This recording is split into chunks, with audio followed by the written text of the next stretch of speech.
सूरत हाल ये वे जितना बंदा गरीब है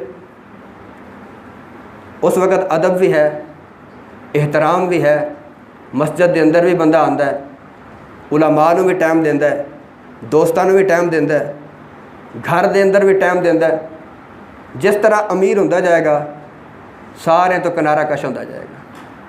फिर मस्जिद आन लगे भी शर्म महसूस होएगी, फिर जुम्मे ते आन लग्या भी आर महसूस होएगा।